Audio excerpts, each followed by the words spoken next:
Hello student, कैसे हैं आप सभी। आशा करते हैं कि आप सभी अच्छे होंगे, स्वस्थ होंगे और हमेशा अच्छे रहें भी। हमेशा स्वस्थ रहें, हंसते रहें, मुस्कुराते रहें, यही मेरी भगवान से आप सभी के लिए हार्दिक शुभकामनाएँ हैं। आइए स्टूडेंट, आज का जो मेरा टॉपिक है वो नरेशन है, जो क्लास 11 to 12 तक यानी 9 से लेकर 12 तक के सभी स्टूडेंट के लिए बहुत ही इम्पोर्टेंट टॉपिक है। तो आइए जानते हैं कि नरेशन क्या होता है, कितने प्रकार के होते हैं और उनमें कैसे चेंजिंग करते हैं, ये सारा कुछ हम देखेंगे। जो पूरा नरेशन कई पार्टों में डिवाइड करके अलग अलग पार्ट में वीडियो बनाएंगे। जो पहला नरेशन देखते हैं, देखिए स्टूडेंट, नरेशन को हम स्पीच भी कहते हैं। नरेशन को हम स्पीच भी कहते हैं। जो नरेशन को हिंदी में हम कहते हैं कथन। क्या कहते हैं? कथन। नरेशन को हिंदी में कथन कहते हैं। याद रखिएगा, नरेशन को हम स्पीच भी कहते हैं। नरेशन को कथन कहते हैं। तो कोई भी वक्ता यानी स्पीकर, वक्ता को इंग्लिश में बोलते हैं स्पीकर, यानी जब कोई भी वक्ता अपने कथन को दो माध्यमों से व्यक्त करता है। कोई भी वक्ता अपने कथन को दो माध्यमों से व्यक्त करता है। एक तो होता है डायरेक्ट नरेशन या फिर डायरेक्ट स्पीच कह सकते हैं। अभी बताया आपको कि नरेशन को स्पीच भी कहते हैं, तो स्पीच भी कह सकते हैं। तो डायरेक्ट स्पीच और दूसरा इनडायरेक्ट स्पीच। तो देखिए स्टूडेंट, तो कोई भी वक्ता अपने कथन को दो माध्यमों से व्यक्त करता है, एक तो डायरेक्ट स्पीच के माध्यम से और दूसरा इनडायरेक्ट स्पीच के माध्यम से। तो डायरेक्ट स्पीच को हिंदी में कहते हैं प्रत्यक्ष कथन। क्या कहते हैं? प्रत्यक्ष कथन। और इनडायरेक्ट स्पीच को हिंदी में कहते हैं अप्रत्यक्ष कथन। अप्रत्यक्ष कथन। तो देखते हैं कि आज डायरेक्ट स्पीच क्या होता है और इनडायरेक्ट स्पीच क्या होता है। ध्यान देना।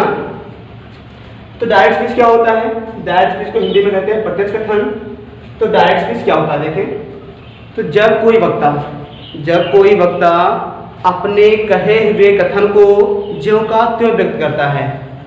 जब कोई वक्ता को स्पीकर कहते हैं, जब कोई स्पीकर वक्ता अपने कथन को या अपने कहे हुए कथन को ज्यों का त्यों व्यक्त करता है, उसे हम डायरेक्ट स्पीच कहते हैं। जब कोई वक्ता अपने कहे हुए कथन को ज्यों का त्यों व्यक्त करता है, उसे प्रत्यक्ष कथन कहते हैं। और डायरेक्ट स्पीच के दो पार्ट भी होते हैं, यहां देख लीजिए। एक तो होता है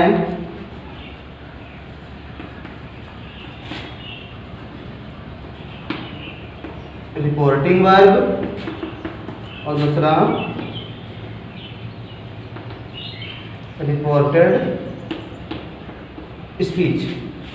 फिर से एक बात सुन लें कि डायरेक्ट स्पीच क्या होता है। तो डायरेक्ट स्पीच जब कोई वक्ता अपने कहे हुए कथन को ज्यों का त्यों व्यक्त करता है, उसे डायरेक्ट स्पीच कहते हैं। और डायरेक्ट स्पीच के दो पार्ट होते हैं, एक रिपोर्टिंग वर्ब और एक रिपोर्टेड स्पीच। फॉर एग्जाम्पल से देख लीजिए।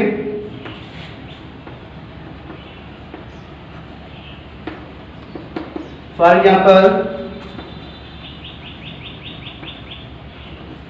Ramesh said to me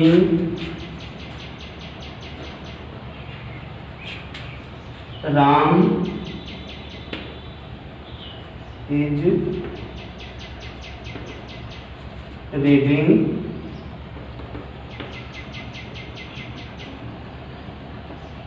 the book. Ram is reading the book. तो यहाँ देखिए स्टूडेंट, यहाँ जो आपका डायरेक्ट स्पीच लिखा हुआ है, तो यहाँ पर जो रिपोर्टर है अपने कथन को ज्यों का त्यों व्यक्त कर रहा है, यही आपका डायरेक्ट स्पीच है। और डायरेक्ट स्पीच के दो पार्ट हैं, रिपोर्टिंग वर्ब और रिपोर्टेड स्पीच। तो ध्यान रखिएगा स्टूडेंट, जितना भी पार्ट इसका इन्वर्टेड कामा यानी कोई भी कामा से बाहर होता है, जितना भी पार्ट कामा से बाहर होता है वो कहलाता है रिपोर्टिंग वर्ब। और इसे ध्यान रखिएगा, इसको जितना कामा के बाहर होता है उसे आप रिपोर्टिंग वर्ब ना कह करके हमारे ख्याल से है उसे रिपोर्टिंग पार्ट कहा जाए। क्या कहा जाए? रिपोर्टिंग पार्ट, तो और बेटर रहेगा, क्योंकि रिपोर्टिंग वर्ब कहोगे तो केवल इस वर्ब की बात हो रही है। तो इससे अच्छा है कि जितना भी कामा के बाहर है उसे आप कहो रिपोर्टिंग पार्ट। क्या बोला जाए? Reporting part. तो रिपोर्टिंग पार्ट में आपका रिपोर्टर आ जाएगा। जब उसके रिपोर्टिंग पार्ट के भी अलग अलग पार्ट करेंगे तो उसके अंतर्गत सारे रिपोर्टिंग पार्ट के अंतर्गत सारे आ जाएंगे। क्या क्या आएगा? ध्यान देंगे तो पहला आपका जो आता है जिसे आप सब्जेक्ट के रूप में लेते हैं, तो उसे हम इस स्पीच में, नरेशन में हम सब्जेक्ट ना कह करके उसको हम रिपोर्टर कहते हैं। क्या कहते हैं? रिपोर्टर, या फिर आप स्पीकर भी कह सकते हैं। स्पीकर यानी वही वक्ता, कहने वाला। फिर जो आपका ये वर्ब है, इस वर्ब को हम रिपोर्टिंग वर्ब कहते हैं। क्या कहते हैं? Reporting verb. और जो इसके बाद ये ऑब्जेक्ट है इसको हम रिपोर्टिंग ऑब्जेक्ट कहते हैं। फिर जो एक सिंगल सा कामा लगा है इसे हम कामा बोलते हैं। क्या बोलते हैं? कामा। और जो ऊपर एक डबल कामा लगे हैं, यहाँ से लेकर के यहाँ जो डबल कामा बंद है, इस कामे को हम इनवर्टेड कामा बोलते हैं। इनवर्टेड कामा कहते हैं। क्या कहते हैं इस कामे को? Inverted comma. जो डबल कामा बंद होते हैं इस डबल कामे को हम इनवर्टेड कामा कहते हैं।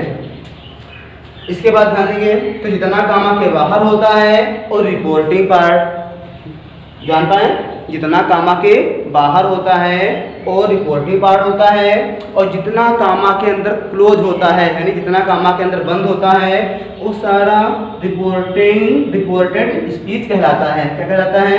रिपोर्टेड। जितना कामा के अंदर बंद है ना तो सारा क्या है आपका? Reported speech. तो जितना कामा के बाहर होता है रिपोर्टिंग वर्ब पार्ट होता है, और जितना कामा के अंदर होता है वो आपका रिपोर्टेड स्पीच कहलाता है। इसके बाद ये आपका रहा डायरेक्ट स्पीच, और डायरेक्ट स्पीच के पार्ट भी रहे। तो रिपोर्टिंग वर्ब की बात कर ले तो रिपोर्टिंग वर्ब क्या होती है? तो रिपोर्टिंग वर्ब आप ऐसे कह सकते हैं, यानी रिपोर्टिंग पार्ट में वक्ता कथन को, वक्ता रिपोर्टेड स्पीच यानी अपने कथन को जिस फिनिट वर्ब से कहना प्रारंभ करता है वही रिपोर्टिंग वर्ब होती है। यानी रिपोर्टिंग पार्ट में वक्ता कथन को जिस फिनिट वर्ब से कहना प्रारंभ करता है वो आपकी रिपोर्टिंग वर्ब कहलाती है। अब देखते हैं स्टूडेंट कि इनडायरेक्ट क्या होता है। ये तो रहा आपका डायरेक्ट पार्ट।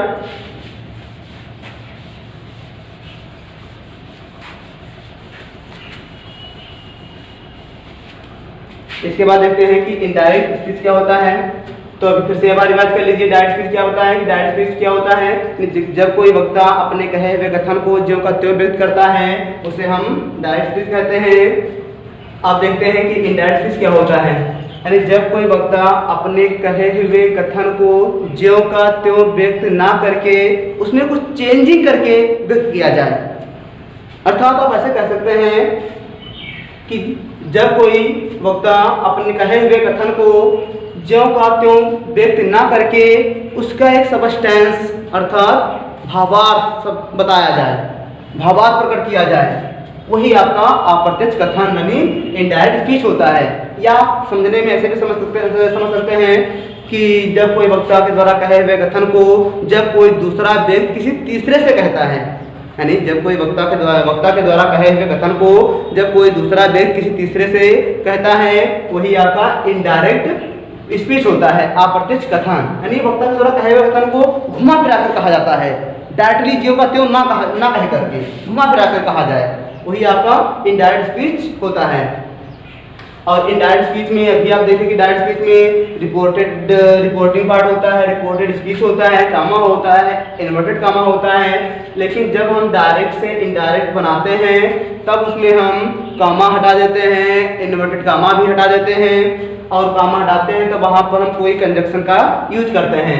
तो एक बार स्टूडेंट ध्यान रखिएगा कि जितना भी डायरेक्ट और इनडायरेक्ट चेंजिंग है, आपस में चेंजिंग है, जो रूल्स हैं, तो सारे चेंजिंग डिपेंड होते हैं टेंस और सेंटेंस पर। फिर से आप मान रखें कि इतना डायरेक्ट इनडायरेक्ट जो स्पीच होता है ये सारा डायरेक्ट से इनडायरेक्ट बनाना, चेंज करना, ये सारा सेंटेंस और टेंस पे डिपेंड होता है। हम आशा करते हैं कि आप सभी छात्रों को अच्छी तरीके से सेंटेंस और टेंस के बारे में नॉलेज होगा, क्योंकि नीचे कक्षाओं से पढ़ते भी आ रहे हैं लगातार आप सेंटेंस टेंस सेंटेंस टेंस पढ़ते आ रहे हैं बराबर। लेकिन एक बार चलो देख लेते हैं सेंटेंस के बारे में थोड़ा सा। देखिए सेंटेंस को मार्क बोलते हैं, पता भी होगा आपको। और सेंटेंस जो होते हैं, सेंटेंस के 5 प्रकार होते हैं अर्थ की दृष्टि से। पहला आपका असर्टिव सेंटेंस, असर्टिव सेंटेंस। दूसरा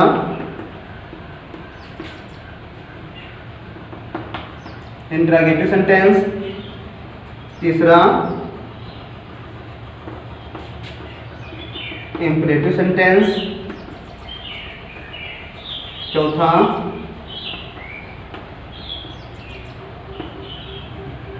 एक्सक्लेमेटरी सेंटेंस। और पांचवा ऑब्जेक्टिव सेंटेंस। स्टूडेंट सेंटेंस के अर्थ की दृष्टि से 5 भाग होते हैं सेंटेंस के: sentence, interrogative sentence, imperative sentence, exclamatory sentence और ऑब्जेक्टिव सेंटेंस। और स्टूडेंट यदि आपको पता होगा कि जो असर्टिव है तो असर्टिव के 2 भाग और होते हैं जिसे आप अफर्मेटिव और नेगेटिव कहते हैं। तो अफर्मेटिव और नेगेटिव ये असर्टिव के ही पार्ट हैं। तो एक स्टूडेंट आप कह रहे हैं सेंटेंस के पार्ट। इसके अलावा टेंस के बारे में आपको नॉलेज होगा ही होगा। टेंस आपके 3 होते हैं: प्रेजेंट, पास्ट, फ्यूचर। फिर इनके भी 4-4 पार्ट होते हैं। इस तरीके से सभी टेंस मिलकर के 12 टेंस होते हैं। तो जो सेंटेंस हैं तो हम एक सेंटेंस के तरीके से हम सारा डायरेक्ट कवर करेंगे हर एक सेंटेंस के अनुसार, क्योंकि आपको पता होगा कि ये सेंटेंस के आधार पर ही रिपोर्टिंग वर्ब चेंज होती है और कंजक्शन का यूज होता है। तो ध्यान रखिएगा सेंटेंस। तो पहला आपका सेंटेंस है असर्टिव सेंटेंस।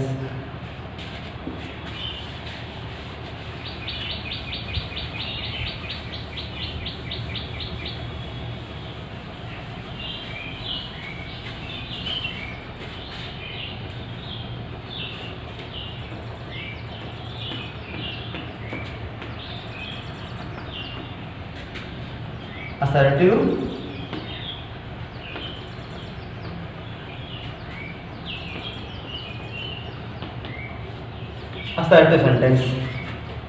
ध्यान रखिएगा स्टूडेंट, जो सेंटेंस भी 5 आपको बताए हैं तो सेंटेंस कहाँ आता है? अभी जो आपको बताया था रिपोर्टेड स्पीच, तो जो कामा के अंदर बंद होता है ना, तो जो कामा के अंदर बंद होता है उसका सेंटेंस देखना होता है। यानी जो रिपोर्टेड स्पीच होता है वो सेंटेंस कैसा सेंटेंस है? असर्टिव हो सकता है, इंटरोगेटिव हो सकता है, इंपरेटिव हो सकता है, या एक्सक्लेमेटरी या फिर ऑब्जेक्टिव सेंटेंस हो सकता है। तो यदि आपका रिपोर्टेड स्पीच का सेंटेंस असर्टिव सेंटेंस में हो, किसमें हो? असर्टिव सेंटेंस में। तो यदि आपकी रिपोर्टेड स्पीच का सेंटेंस असर्टिव सेंटेंस होगा तो ध्यान रखिएगा। तो पहले आपको थोड़ा मेन पॉइंट की बात कर लेते हैं डायरेक्ट से इनडायरेक्ट चेंज करते समय। तो यदि आपका सेंटेंस असर्टिव होगा तो जो रिपोर्टिंग वर्ब आती है तो डायरेक्ट स्पीच में क्या होगी? डायरेक्ट और इधर इनडायरेक्ट। तो जो डायरेक्ट स्पीच में वर्ब आती है रिपोर्टिंग वर्ब, वो क्या हो सकती है? या फिर से होगा, या फिर सेज होगा, या फिर से टू होगा, या फिर सेज टू होगा, या सेट होगा, या सेट टू होगा, या बिल से होगा, या सेल से होगा। इस तरीके से आपको रिपोर्टिंग वर्ब मिलेंगी यदि आपका रिपोर्टेड स्पीच का सेंटेंस असर्टिव है तो। तो ध्यान रखिएगा, ये आपकी रिपोर्टिंग वर्ब डायरेक्ट इस तरीके से आएंगी। तो जब इनको हम करेंगे इनडायरेक्ट, तो से होगा, तो से को ध्यान रखिएगा, से को हम से ही कर देंगे। सेज होगा तो सेज को हम सेज ही कर देंगे। और इससे टू होगा, अब टू लग गया मतलब कि इसके बाद रिपोर्टिंग वर्ब के बाद ऑब्जेक्ट भी होगा। तो जब ऑब्जेक्ट होगा तभी टू लगा होगा, ऑब्जेक्ट नहीं होगा तो टू नहीं होगा। और जब ऑब्जेक्ट होता है तभी रिपोर्टिंग वर्ब चेंज होती है। तो यहाँ से टू होगा तो से टू को हम टेल करेंगे, क्या करेंगे, टेल। और सेज टू होगा तो सेज टू को हम टेल्स करते हैं। सेड होगा तो सेड को हम सेड करते हैं क्योंकि ऑब्जेक्ट नहीं है। और सेड टू होगा तो अभी बताए थे ऑब्जेक्ट हो तो चेंज होता है, तो सेड टू होगा तो टोल्ड हो जाएगा, TOLD टोल्ड। और बिल से है तो बिल से का बिल से रहेगा, बिल एक फ्यूचर में आती है। और सेल से होगा तो सेल से। इसके बाद ये तो ही रिपोर्टिंग वर्ब चेंज। इसके बाद हम कामा हटाते हैं, तो जब कामा हटाएंगे तब वहां पर कामा हटा करके कामा को हटा करके कामा को हटा करके कोई हम उचित कंजक्शन लगाते हैं। तो ध्यान रखिएगा, अभी आपको बताए थे कि जो रिपोर्टिंग वर्ब और कंजक्शन ये दोनों का चयन होता है सेंटेंस के अनुसार कि रिपोर्टेड स्पीच का सेंटेंस कैसा है। तो असर्टिव होगा तो चेंजिंग होगी, और असर्टिव होगा तभी कंजक्शन क्या लगता है, तभी कंजक्शन लगेगा दैट। क्या लगेगा, दैट लगेगा। तो ये आपका इतना मेन पॉइंट हो गया। इसके बाद अब हम देखते हैं कुछ चेंजिंग, कैसे हम डायरेक्ट को इनडायरेक्ट में चेंज करते हैं, क्या फार्मूले होते हैं। ये तो आपका सिंपल नियम हो गया रिपोर्टिंग वर्ब कंजक्शन की बात आपको पता हो गया होगा कि यदि आपका सेंटेंस रिपोर्टेड स्पीच का सेंटेंस असर्टिव में होगा तब हम रिपोर्टिंग वर्ब को ऐसे चेंज करेंगे और कंजक्शन टैग लगाना है। इसके बाद अब हम देखते हैं, ये तो चेंजिंग हो गया, अब हम देखते हैं कि रिपोर्टेड स्पीच का जो टेंस चेंज होता है। ध्यान रखिएगा, फिर से बात सुन लीजिए कि जो रिपोर्टिंग वर्ब और कंजक्शन का चयन होता है और रिपोर्टेड स्पीच के सेंटेंस के अनुसार होता है। और जो रिपोर्टेड स्पीच का जो सेंटेंस होता है उसका जो टेंस चेंज होता है, उसका जो टेंस चेंज होता है वो चेंज होता है रिपोर्टिंग वर्ब के टेंस के अनुसार। किसके अनुसार, रिपोर्टिंग वर्ब के टेंस के अनुसार। तो अब हम देखते हैं एक एक सेंटेंस नियम से। तो पहला आपका नियम है, ध्यान रखिएगा, इसको मिटाते हैं।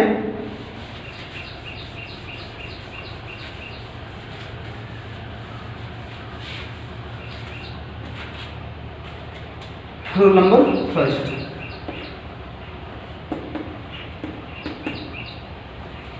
तो ध्यान रखिए रूल नंबर 1 है यदि रिपोर्टिंग वर्ब, उम्मीद करते हैं कि आपको रिपोर्टिंग वर्ब और रिपोर्टेड स्पीच जानकारी हो गई होगी।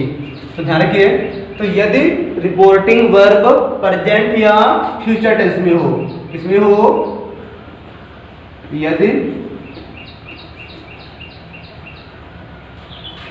रिपोर्टिंग वर्ब प्रेजेंट या फ्यूचर टेंस में हो। क्या नियम है कि यदि रिपोर्टिंग वर्ब प्रेजेंट या फ्यूचर टेंस में हो तो रिपोर्टेड स्पीच के सेंटेंस का जो टेंस होता है उसमें कोई चेंजिंग नहीं करेंगे। फिर से सुन लीजिए कि यदि रिपोर्टिंग वर्ब प्रेजेंट या फ्यूचर टेंस में है और रिपोर्टेड स्पीच का टेंस कोई भी हो सकता है लेकिन हम उसके टेंस में कोई चेंजिंग नहीं करेंगे, तो रिपोर्टेड स्पीच के टेंस में कब चेंजिंग नहीं करते हैं, जब रिपोर्टिंग वर्ब प्रेजेंट या फ्यूचर में होती है। अंडरस्टैंड?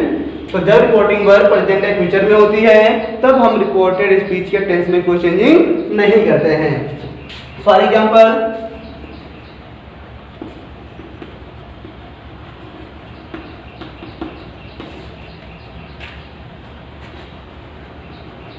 राम सेज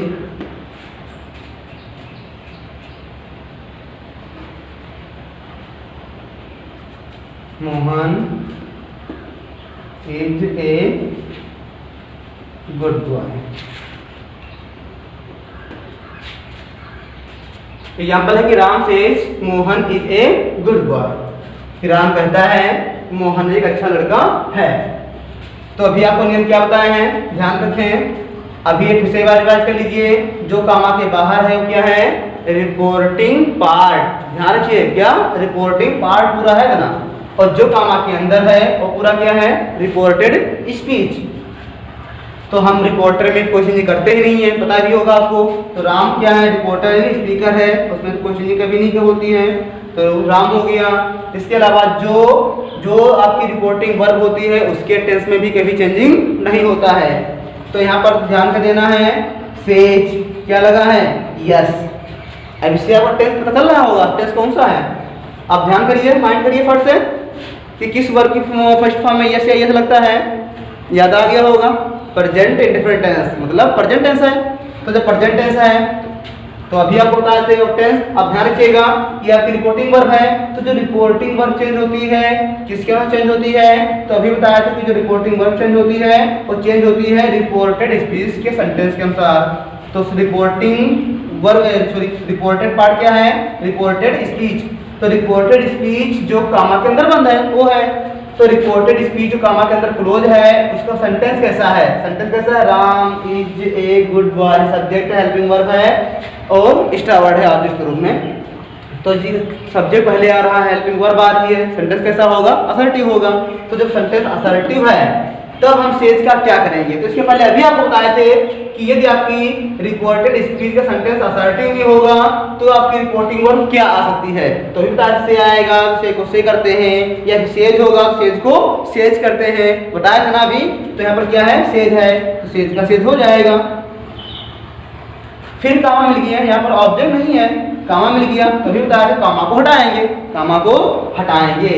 तो ये आपका कामा है ऊपर, इन्वर्टेड कामा है, तो यहाँ हम सभी कामा को हटा देते हैं। तो जहाँ कामा को हटाएंगे तो बताए थे उचित कोई कंजक्शन लगाएंगे। तो जब कामा को हटाएंगे तो जहाँ पर जो कंजक्शन आएगा ये कंजक्शन भी रिपोर्टेड स्पीच के सेंटेंस के अनुसार ही आता है। तो ये असर्टिव है इसलिए यहाँ पर कामा के लिए कामा हटाएंगे, कंजक्शन दैट आएगा, दैट। फिर मोहन, अब ध्यान रखिएगा मोहन नाउन है वही रहेगा नाम, क्योंकि नाम को किसी का चेंज नहीं कर सकते हैं हम। तो मोहन हो गया। अब यहाँ ध्यान क्या देना है, इच टेंस बता रहा है, इच प्रेजेंट टेंस आ रहा है ना, तो ये प्रेजेंट टेंस है और इसमें रिपोर्टिंग वर्ब क्या है, क्योंकि अभी बताया था कि जो रिपोर्टिंग वर्ब चेंज होती है और कंजक्शन जो लगता है ये दोनों का चेंजिंग होता है, ये दोनों चेंज होती है सेंटेंस के अनुसार। और जो रिपोर्टेड स्पीच का सेंटेंस का टेंस चेंज होता है, तो ये टेंस चेंज होता है रिपोर्टिंग वर्ब के टेंस के अनुसार। तो नियम भी क्या होता है कि यदि रिपोर्टिंग वर्ब प्रेजेंट या फ्यूचर में है, यदि रिपोर्टिंग वर्ब प्रेजेंट या फ्यूचर में हो तो रिपोर्टेड स्पीच के टेंस में कोई चेंजिंग नहीं करते हैं। तो यहाँ रिपोर्टिंग वर्ब प्रेजेंट में है इसलिए हम इसके टेंस में कोई चेंजिंग नहीं करेंगे। तो ये प्रेजेंट में है तो इसको हम प्रेजेंट में ही रखेंगे। फुल स्टॉप, कामा वगैरह हटा देते हैं। एग्जाम्पल हो गया। इसके बाद rule number 2,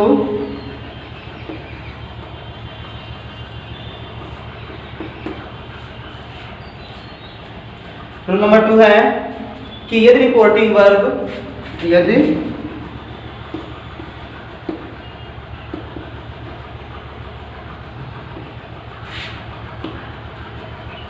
reporting verb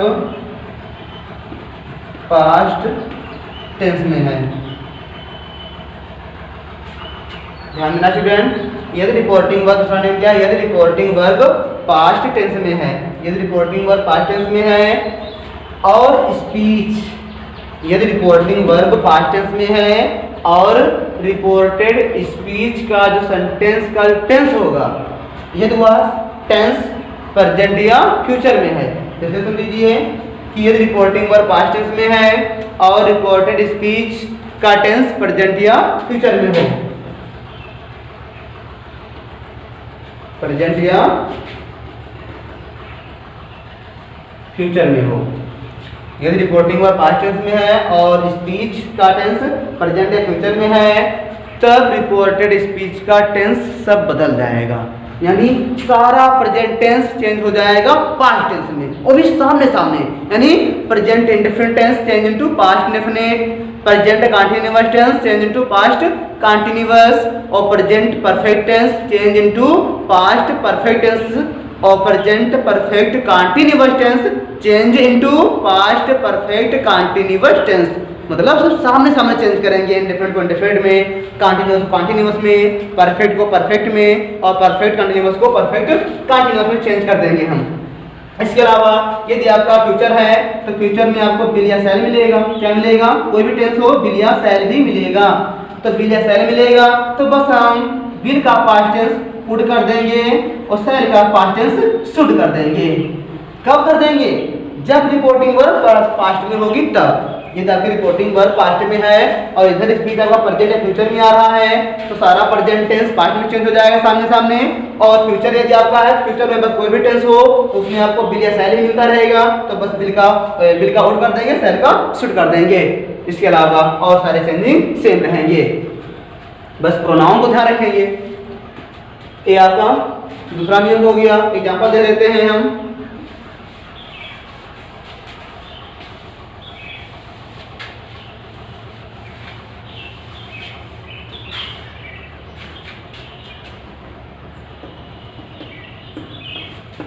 for example,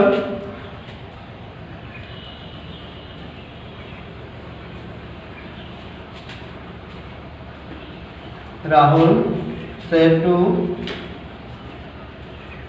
Mohan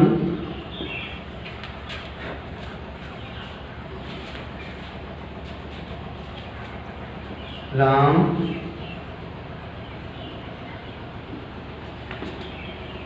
does not read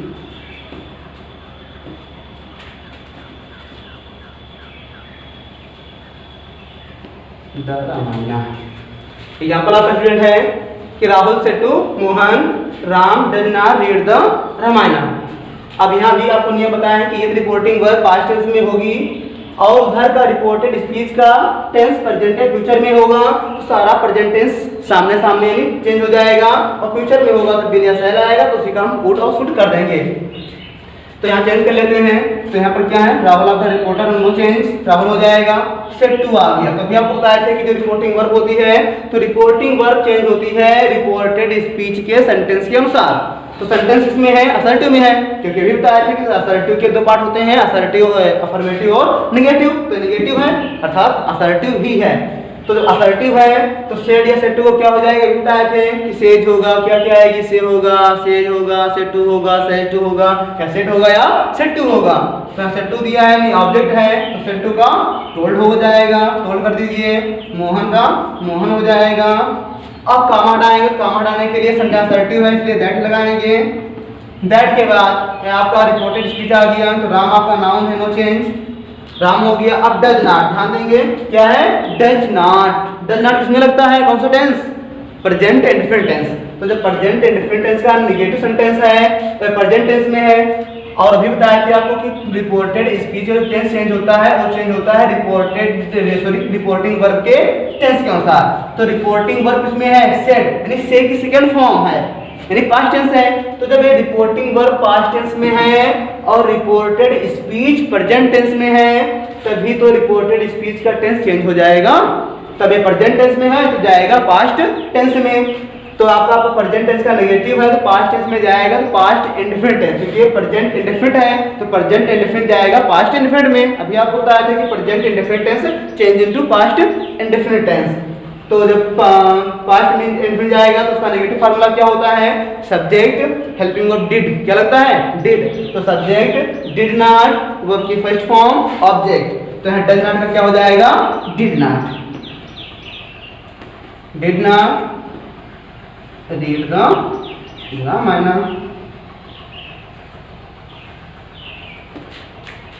दूसरा एग्जांपल फ्यूचर का देख लीजिए।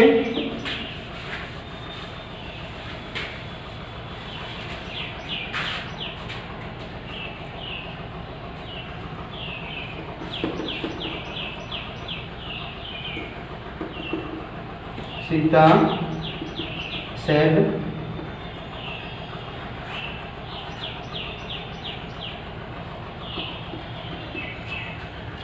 Gita will go to Agra.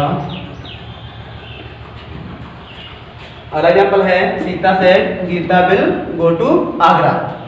Send कर लीजिए सीता आपका reporter no change, Sita said का क्या हो जाएगा, बोलो सेड का सेड ही रहेगा। क्यों? क्योंकि यहाँ पर ऑब्जेक्ट नहीं है तो नो चेंज, सेड हो जाएगा। काम हटाने के लिए कंजक्शन दैट हो जाएगा।